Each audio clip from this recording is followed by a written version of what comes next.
Coucou YouTube, j'espère que vous allez bien et bienvenue dans cette nouvelle vidéo. Je suis trop contente de vous retrouver aujourd'hui car on va lire Divine Rivalité de Rebecca Ross. Alors, ça fait extrêmement longtemps que ce livre est dans ma palle et avec un ami, on s'est chauffé pour le lire ensemble. Donc ça va être en lecture commune. Comme on n'a pas du tout le même rythme de lecture, on lit chacun de notre côté et on s'en parle à la fin du mois autour d'un café pour en discuter, pour en débattre, savoir ce qu'on a aimé et ce qu'on n'a pas aimé. Alors, il me semble que c'est une duologie. J'ai vu aussi qu'il était disponible en audio sur Spotify, donc je vais aussi m'aider de Spotify pour écouter le livre pendant que je fais autre chose, tout simplement. Aujourd'hui, c'est très simple. J'ai du montage à faire et du repos. Et je pense qu'en vrai, je vais plus opter pour le repos. Là où vous regardez cette vidéo, je suis en train de finaliser mon vlog lecture sur Désirez-moi. J'espère que ça sera sorti d'ici là, normalement oui. Et ensuite, j'ai aussi un vlog que je traîne depuis un an. Je crois que j'ai commencé le tournage en novembre 2024. On est en octobre, là, on est le 3 octobre. Et je ne l'ai toujours pas finalisé. Ce vlog lecture là, je le traîne depuis trop longtemps, c'est terrible. Sur le faucheur de sorcières, je sais pas pourquoi, mais je fais un blocage et j'arrive pas à continuer ce montage. Il va falloir que je trouve une alternative pour le finaliser. Mais bref, déjà, j'ai envie de lire ce livre. J'ai commencé seulement le prologue hier et je suis déjà en PLS. Je sens que je vais être au bout de ma vie, tout simplement parce que on a la petite note du frère. Mais en fait, je commence déjà à vous parler du livre alors que je vous ai même pas dit de quoi il s'agissait. Donc, Divine Rivalité de Rebecca Ross, ça parle de quoi? Tout simplement de Iris, qui est journaliste. Son frère est parti à la guerre car les dieux se sont réveillés et se mènent la guerre et les humains sont des pions. Et elle, du coup, elle est journaliste. Leur mère a sombré dans l'alcool et elle essaie de joindre les deux bouts. Et en fait, elle écrit des lettres à son frère disparu pour se réconforter et elle les cache dans sa garde-robe. Et ces lettres disparaissent mystérieusement, on ne sait pas pourquoi. Et en fait, il y a une personne anonyme qui va lui répondre. Et il s'agit de ce monsieur qui s'appelle Roman, je crois. Roman Kitt, qui est son rival. Et du coup, ils vont créer et nouer un lien entre eux à travers ces lettres-là. Et voilà. Donc c'est un peu un rival to lovers ou un enemies to lovers. Je sais pas trop quelle est la différence entre les deux, mais voilà. C'est à peu près le pitch de l'histoire. J'ai commencé donc le prologue qui m'a déjà mis en PLS où on dit au revoir aux frères sur le quai de la gare et ça s'arrête là. Voilà, et on est à 5 mois plus tard. Ensuite, j'avoue que j'ai fait sans vous mes choix de couleurs d'annotation, hein. Voilà, bon, c'est pas très difficile. Je sais pas à quoi ça va correspondre encore. Je pense que le vert et le gris vont correspondre aux citations de nos deux personnages. Le bleu, je pense que ça va être les moments où je vais être au bout de ma vie. La romance, ça je sais pas encore. Et je pense que ça va être mon avis. Vu que j'écris dans les livres, je sais. J'aime bien annoter et écrire dans mes livres dès qu'il y a quelque chose qui se passe. J'avoue que c'est une habitude que j'aime bien prendre. Et aussi, un truc aussi qu'il faut que je fasse avec vous, ça serait... Attendez, hop. Ça serait mon carnet de lecture. Je pense que aussi je vais me pencher là-dessus.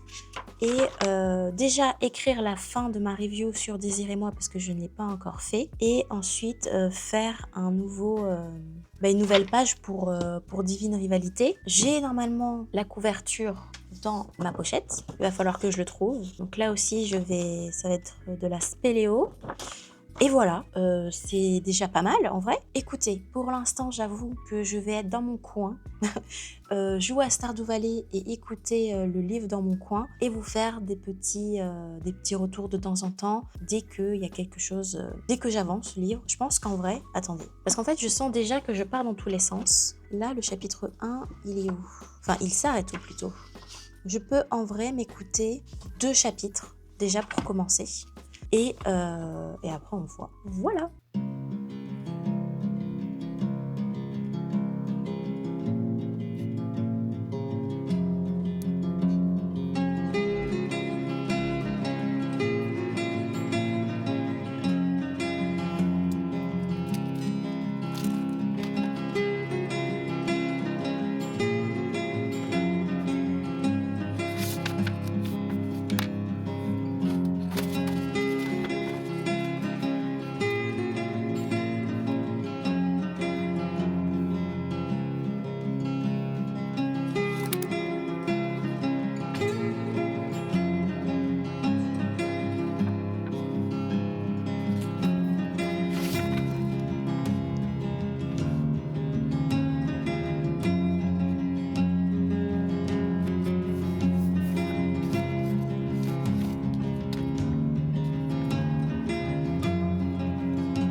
Hello, nous sommes dimanche et il est midi, je crois. Je vérifie. Il est 11h34. My bad. Je suis dans un état épouvantable. J'ai une crève de l'espace, mal à la gorge. J'ai envie de vomir. J'ai les yeux explosés. J'ai l'impression qu'on m'écrase les yeux. Enfin, franchement, là, c'est le changement de saison. À chaque fois, ça passe ou ça casse. Et là, ça casse. Je suis un peu au bout de ma vie. Mais il n'empêche que j'ai un petit peu avancé ma lecture.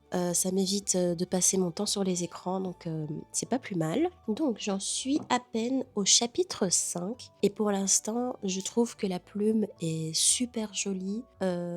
J'avoue que les personnages qui se vouvoient, ça fait un petit truc à mon petit cœur. Je trouve les personnages super intéressants. Pour l'instant, même au bout de 5 chapitres, en fait, je trouve qu'on saisit bien leur caractère, leur façon de penser et pardon, excusez-moi. Et ce qu'ils vivent. Alors, Roman, pas trop pour l'instant. On n'a pas trop de backstory. En même temps, c'est que le chapitre 5. Mais côté Iris, on apprend que du coup, son frère est parti à la guerre, que sa mère a sombré dans l'alcool. Et voilà, on parle de sujets difficile où en fait quand elle rentre du travail elle voit sa mère sur le canapé complètement alcoolisée et parfois elle est en train de dormir, enfin c'est le bordel dans l'appartement, il n'y a pas d'électricité parce que du coup elle a été virée de son travail. Donc on a toute cette partie très intéressante qui a déjà été mise en place.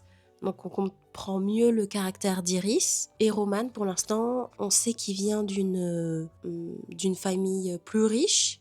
Et voilà, il est tout le temps impeccable sur lui, il est tout le temps propre, il a tout le temps ses chaussures cirées, ses vêtements très neufs, quasiment neufs en fait. Alors que elle a tout le temps on va dire, elle rafistole ses vêtements et tout. Donc voilà, donc on sent déjà que les deux sont opposés socialement parlant. Ensuite, ils sont rivaux dans la même gazette. Je sais plus comment ça s'appelle, la gazette de Loat. Je sais pas comment ça se prononce, mais voilà. Et donc ils sont rivaux et ils aspirent au même poste. Et leur patron, je vais dire s'amuse, mais c'est pas vraiment le terme, à ce qu'ils s'affrontent pour gagner le poste en question. Et voilà, donc en gros, on a toute cette partie-là au bureau où du coup, voilà, ils se lancent des petites piques, etc. Mais ça reste gentillet, tu vois, ça reste gentillet. Mais on sent que, voilà, ils se laissent pas faire tous les deux. Et ensuite, il y avait autre chose dont je voulais parler, mais je me rappelle plus.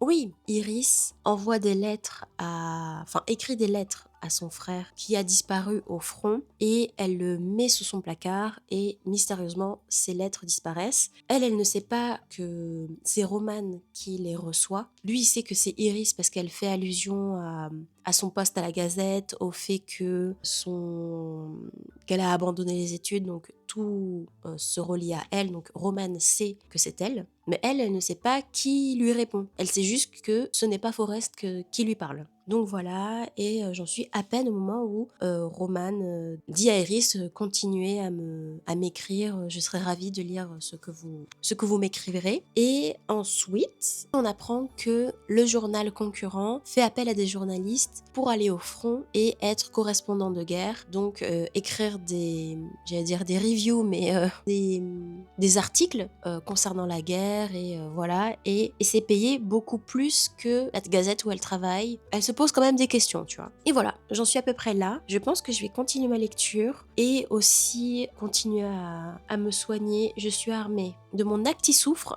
de mon petit macaron à la menthe qu'on passe sur le front, de mes mouchoirs. J'ai une armada de mouchoirs, je pourrais faire de la contrebande avec. Et j'ai pris des vitamines ce matin. Je n'ai plus de Fervex, je suis au bout de ma vie. Donc voilà, là c'était la partie où je me plains un peu de ma maladie. J'ai encore envie de vomir, mais là ça va mieux.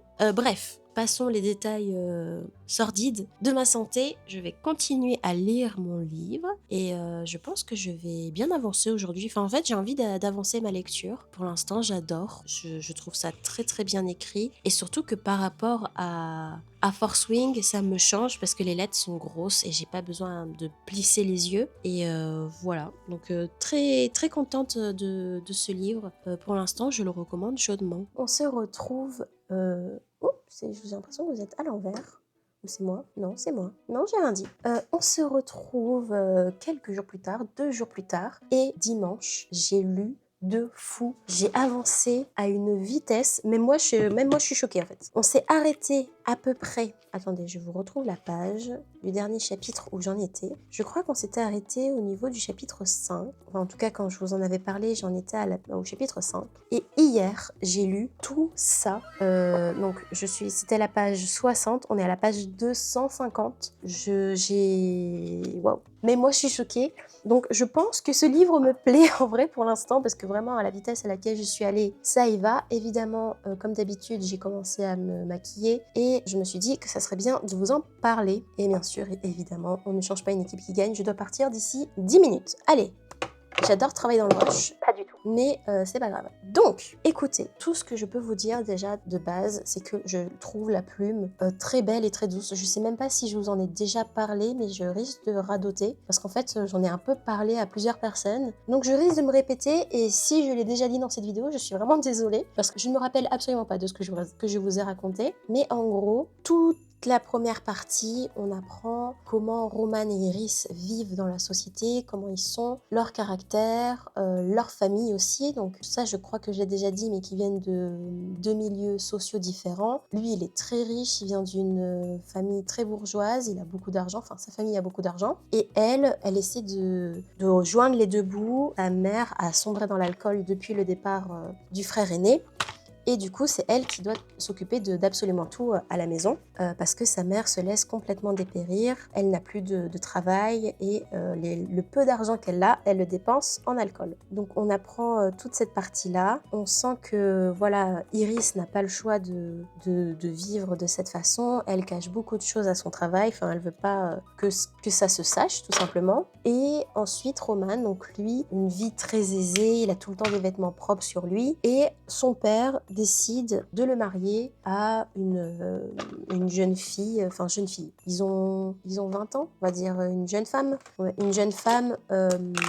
d'une famille aussi aisée que lui, mais ils ne se connaissent pas. Et du coup, il va se marier à une inconnue, chose qu'il ne veut pas, mais pour le bien de sa famille, il accepte le deal. Toute la première partie, ça se passe, j'imagine, dans la capitale du district où ils sont. On en apprend beaucoup plus. C'est super intéressant. Là, je vais partir sur une partie spoil et je pense que la suite de la vidéo, ça va être du spoil. Donc, si vous n'avez pas lu le livre, je vous conseille de vous arrêter là. Mais si vous en fichez complètement, il n'y a pas de problème et on va continuer de suite. Alors, la partie spoil.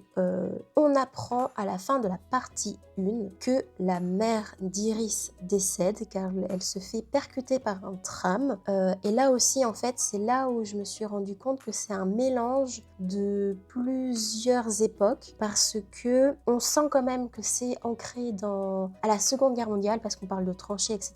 Mais d'un côté, il y a quand même le téléphone, sauf que c'est un moment daté, on est en 1892. Donc c'est un mélange de plusieurs choses, sachant qu'il y a des dieux et tout. Donc c'est un micmac de plusieurs époques. Donc, on apprend que la mère d'Iris décède dans des conditions atroces et c'est avec cet événement, et c'est à la suite de cet événement qu'elle décide de partir et de démissionner et de devenir journaliste de guerre pour en apprendre plus sur ce qui se passe réellement et surtout retrouver son frère qui est porté disparu. Et elle part et on commence la partie 2. Toute la partie 2, c'est son arrivée à 600 km de la capitale où elle est pas si loin du front et elle va découvrir ce que les gens qui vivent dans le petit village à côté vivent réellement, donc dans la peur, la crainte constante, et il y a des alarmes qui les préviennent lorsqu'il y a un danger imminent. Donc il y a 3 dangers. Le premier danger, c'est lorsqu'il y a des chiens immenses qui arrivent et détruisent absolument tout sur leur passage, des genres de dragons qui déploient des missiles et des bombes sur tout ce qu'ils voient. Et la troisième sonnerie, en gros il y a des sonneries différentes qui annoncent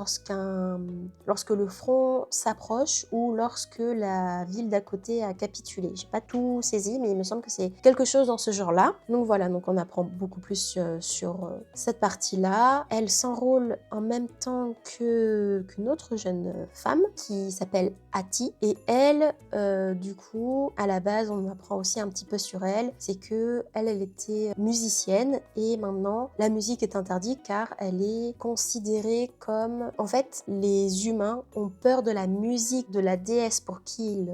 Comment expliquer ça? Je vais reprendre les bases et après je vais m'attarder sur Ati. En gros, il y a deux dieux qui s'affrontent. Il y a Enva et Dacre. Dacre étant le dieu des ténèbres pour faire simple, et Enva qui est une des déesses du paradis pour faire simple. On va faire simple. Comme pour Hadès et Perséphone, il va liquider tout le monde juste pour la trouver elle et va l'emmener dans son royaume. Sauf que elle est très malheureuse. Elle n'est pas spécialement envie d'être là parce qu'en fait, si elle le quitte, elle sait qu'il va tuer tous les humains et le peuple humain qui la vénère en gros. Donc elle accepte de force et la musique d'Enva procure énormément d'émotions, que ce soit la joie, la tristesse, mais aussi lorsqu'elle chante des comptines, on va dire, je ne sais pas exactement le terme exact, les gens s'endorment et elle va endormir absolument tout le royaume des ténèbres pour pouvoir s'échapper, et c'est ainsi que la guerre est déclarée parce qu'elle arrive à s'échapper et elle va déclarer la guerre au royaume des ténèbres. Et en fait les humains sont des dégâts collatéraux, voilà, tout simplement. Et il y a des humains qui sont pour Dacre et il y a des humains qui sont pour Enva et ils s'affrontent. Ok, et en fait les personnes qui ne prennent pas part à la guerre en fait ont peur de la musique d'Enva parce qu'elle est enchanteresse et elle peut en fait créer des émotions, mais on ne sait pas si c'est vraiment de leur propre chef ou pas. Enfin, en tout cas moi pour le moment j'ai l'impression que c'est un appel, mais je ne sais pas si c'est manipulé ou pas. On ne sait pas trop encore. On ne sait pas si c'est de la propagande ou si c'est de leur propre chef que les gens se battent en fait. Enfin, en tout cas moi pour l'instant, dans la façon dont j'ai compris, on sent que c'est quelque chose dont ils ont envie, mais comme Enva peut contrôler grâce à sa musique les émotions des gens, tu vois, il y a quelque chose qui fait que je ne suis pas sûre de tout. Donc j'ai hâte de découvrir cette partie-là. Et du coup, la musique a été interdite dans tous les districts, en tout cas dans le district où Iris et Ati vivent, parce que c'est considéré comme Enva, etc. Donc c'était une ancienne musicienne qui a été bridée et elle s'est engagée pour voilà, en découvrir aussi plus sur pourquoi est-ce qu'on a interdit la musique et pourquoi pourquoi il y a certaines règles un peu absurdes. Donc sur place, au petit village où elles vont rencontrer la patronne de la maison d'hôte qui s'appelle Marisol et elle s'occupe des cuisines et de l'infirmerie. Elle s'occupe du jardin pour nourrir les personnes qui sont blessées, etc. Donc on en apprend un peu plus sur ce village et de son fonctionnement. Et Roman débarque, il s'est embrigadé. Il commence aussi à avoir un tout petit peu de romance. Lui, on a compris que Iris lui plaisait énormément, mais elle est attirée par la personne à qui elle écrit, mais elle est attirée par cette personne qui l'écrit, qui lui écrit, qui lui ouvre son cœur, etc., etc.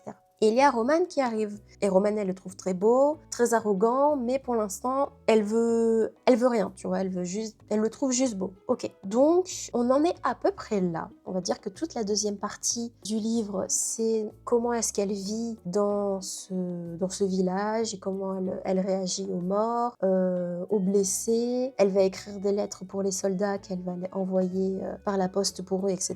Et ensuite, la troisième partie, Roman et Iris sont appelés tous les deux au front pour voir ce qui se passe réellement parce qu'ils se font embarquer par un sergent. Et évidemment, d'autres petits éléments dont je vous ai pas raconté, mais je vous ai raconté le plus gros en tout cas. Et du coup, elle va en profiter pour avoir d'autres informations sur son frère disparu. Et partir au front va lui permettre de se rapprocher de sa piste. Voilà, ça fait 15 minutes que je pars. Je vous ai raconté le plus gros, mais en tout cas, je suis trop contente parce que honnêtement, j'ai lu tout ça déjà, non, même pas, on va dire, si je devais tout mettre condensé en 2 jours, j'ai lu tout ça quoi. Donc là, il me reste la partie 3, hâte de la continuer. Et surtout que là, je vais devoir partir, il est quelle heure? Il est 35. Ok, il faut que je me bouge parce que j'ai rendez-vous à 17h.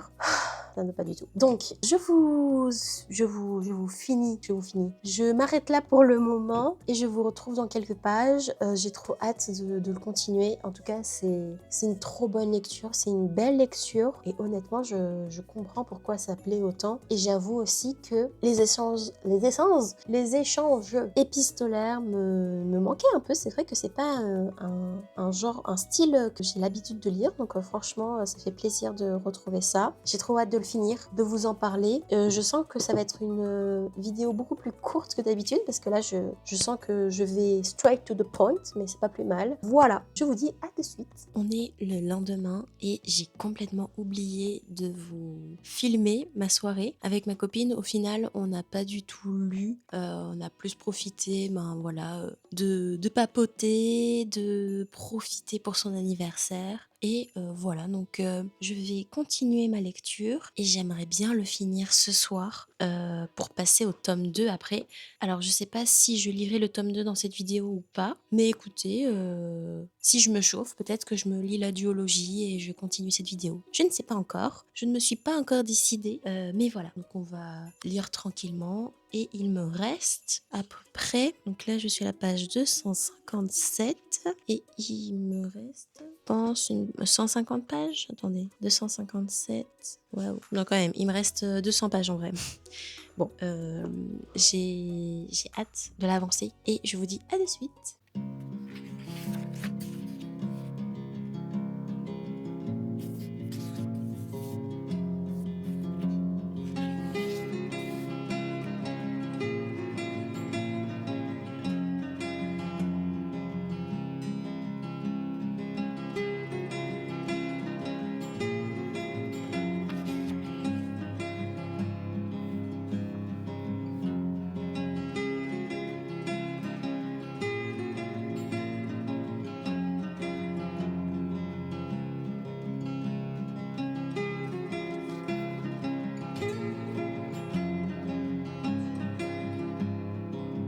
Ok, ça y est, j'ai fini mon livre. Oh, les gars, franchement, je vais y arriver. TikTok ne m'a... Oh, j'arrive pas à parler. Ça va être difficile. Je n'ai pas très bien dormi et je me suis endormie très tard parce que j'ai fini le livre à 2h du matin, je crois. Il me restait vraiment une centaine de pages et je ne me voyais pas dormir sans les avoir finis. Donc, la fin, je m'attendais pas à ça. Je m'attendais pas du tout à ce dénouement. Je ne m'attendais pas à ce que ça se passe comme ça. Et évidemment, il se passe des choses de folles en fait pour le tome 2. Et j'avoue que j'hésite à le lire là, maintenant. Mais d'un côté, j'ai un peu envie de digérer le premier tome que de me plonger de nouveau dans l'univers. Mais honnêtement, c'était faux. J'ai adoré cette lecture. Elle était juste magnifique. J'ai trouvé la plume magnifique aussi. Je sens que je vais dire beaucoup le mot magnifique. Ça va être très vite insupportable. Mais franchement, ce livre, je comprends pourquoi ce livre a une hype. Déjà parce que c'est dans un décor dont on n'a pas spécialement l'habitude. En tout cas pour moi, parce qu'on parle de entre la première et la seconde guerre mondiale, où on inclut aussi des divinités et que les humains sont jetés un peu en pâture pour la guerre de ces dieux-là, et toute la partie avec les lettres où en fait la romance arrive petit à petit avec les personnages, même si parfois il y a des moves de romance que j'ai trouvé un peu bizarres, et j'ai trouvé les personnages plutôt bien construits. Ils m'ont énervé comme ils m'ont attendri. En vrai, j'ai trouvé ce livre magnifique. En plus, les musiques que j'avais en fond pour écouter me rentraient parfaitement dans l'ambiance, où c'était que de la musique classique, un peu, comment on appelle ça, Dark Academia. Donc j'étais vraiment pile poil dans un mood, et ça m'a vraiment rentré dans le livre en fait, où c'était un peu du piano, un peu dramatique, un peu mélancolique. Les personnages ont vraiment une substance en fait. Pas que je m'identifie à eux non plus, mais je comprends leur choix, leur façon de penser, et en fait, je sais pas. Alors effectivement, la romance est parfois mise un peu aléatoirement, où je comprends pas pourquoi d'un seul coup Iris tombe amoureuse de Roman, tu vois, alors que elle est clairement attirée par cet écrivain anonyme, mais elle a toujours trouvé Roman beau, etc. Mais c'est vrai que cette partie-là, bon, je crois que je suis un peu passée à côté, mais Roman, on savait déjà qu'il était amoureux d'Iris depuis bien longtemps, donc ça va très vite. En vrai, la romance va très vite entre eux, et on comprend pourquoi. Surtout dans la troisième partie, en fait, ils partent dans les tranchées, ils partent pour être correspondants de guerre directement sur place, et ils découvrent les atrocités de la guerre, ce qu'il en est vraiment. Il y a des morts, des cadavres vraiment de partout. Voilà, ils ils vont vivre une semaine extrêmement stressante et traumatisante. Et c'est en rentrant on va dire de cet événement, mais c'est pas vraiment le terme exact que je voulais dire. On va dire que ça a switché quelque chose en eux, et ce qui est complètement normal. Et ils vont décider de se marier juste après. Ils ne savent pas de ce que demain est fait et ils veulent absolument être liés pour toujours. Trouver la cérémonie parfaite. Elle était juste parfaite. Et la première nuit qu'ils passent ensemble est très bien écrite, pas du tout explicite, où on parle de caresses, de baisers, etc. C'est très très bien amené, c'est très joliment dit, on va dire. Et ensuite, le plot de fin. Alors, je ne m'attendais pas du tout à ça. J'avais quelques soupçons, évidemment, mais je ne m'attendais pas à ça du tout. Et la fin, l'épilogue, en fait,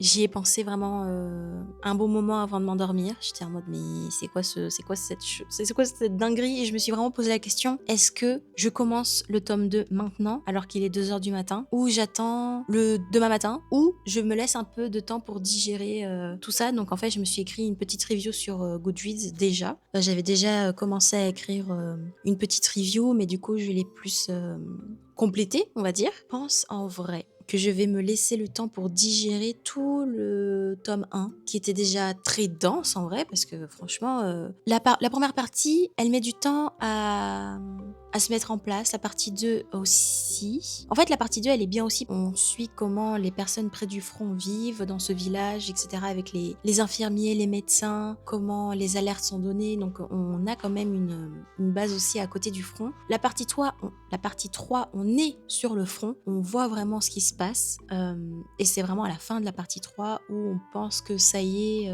pas qu'il y a un moment de paix, parce que du coup on sent qu'il va y avoir une bataille finale, mais ça ne se passe pas du tout comme prévu, pas du tout, et c'est ce revirement en fait que je ne m'attendais pas à lire en fait. Je ne vais pas spoiler vraiment la fin parce que je trouve que ça gâcherait un peu votre lecture, mais en vrai, j'ai trouvé la fin juste folle. Alors peut-être que c'est bateau pour certains, mais moi je ne l'ai pas vu venir et ça m'a eu. Il y a eu un moment où j'avais un moment de creux, où je lisais, mais voilà, j'avais envie que ça avance un peu, et là la dernière partie... Oh là là, ok, d'accord. Les 100 dernières pages, elles m'ont attrapée comme ça. Et voilà. Et du coup, j'ai fini à 2h du matin et je suis extrêmement fatiguée. Mais voilà, c'était trop bien. J'ai adoré. J'ai hâte de lire la suite, honnêtement. En plus, j'ai lu le résumé du tome 2. Je suis au bout de ma vie. Honnêtement, je suis un peu au bout de ma vie.